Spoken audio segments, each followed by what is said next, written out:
Welcome to our explainer. So, we all know the story of Abraham and his son Isaac, right? The chosen heir. But remember, Abraham had another son, Ishmael.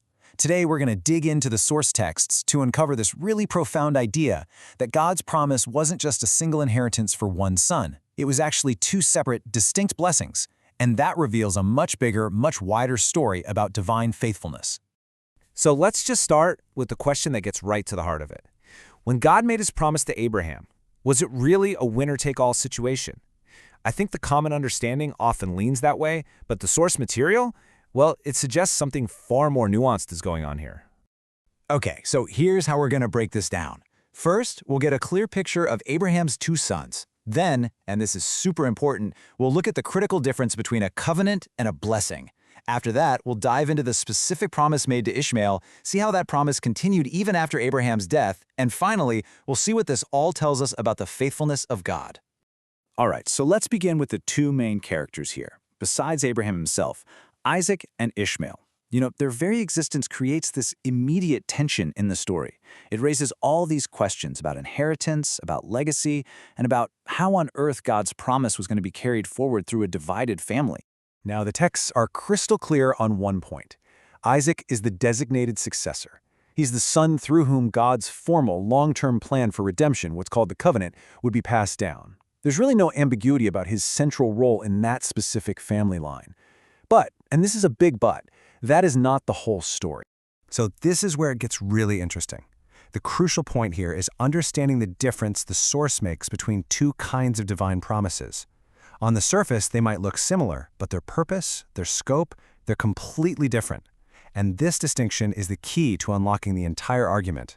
And this slide just lays it out so clearly. On one side, you have the covenant given to Isaac. Think of it like a formal, binding legal agreement tied to a very specific redemptive history. But on the other side, you have the blessing given to Ishmael, a powerful, separate promise of national greatness, tons of descendants, and God's own favor. One doesn't cancel the other out, they run in parallel. So, to be clear, Isaac's covenant was absolutely unique. It was about him being the sole heir of a specific spiritual and physical inheritance. It established that chosen lineage with a very precise, long-term goal in mind, the path that would eventually lead to a specific people in a specific land and ultimately to the Messiah. But now, look at what was promised to Ishmael. This was no consolation prize, not at all. He was promised his own great nation, with so many descendants you couldn't even count them. And maybe the most important part? The text says God promised to be with him. That's a direct statement of divine presence and favor. That's huge. Okay, so a promise is one thing, but fulfillment is everything, right? So let's take a look at how this incredible blessing given to the quote-unquote other son actually played out in history according to the source. I mean, this is the natural assumption for a lot of people that once Isaac came along, Ishmael just sort of faded out of the picture. But the source material gives us a pretty resounding no on that one. In fact, it gives us concrete evidence that God followed through on his promise. And here's where we see that specificity. God didn't just make a vague promise. He told Abraham that Ishmael would be the father of 12 rulers. And what happens? Well, the book of Genesis records that's exactly what came to pass.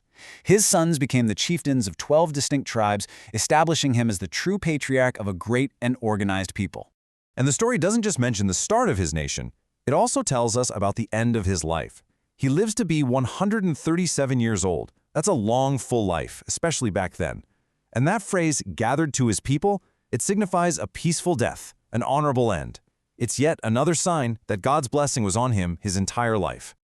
Now, the story could totally end there, right? Two sons living out their separate, blessed lives. But the source texts actually push us to look even further, beyond the lifetime of the great patriarch himself, Abraham.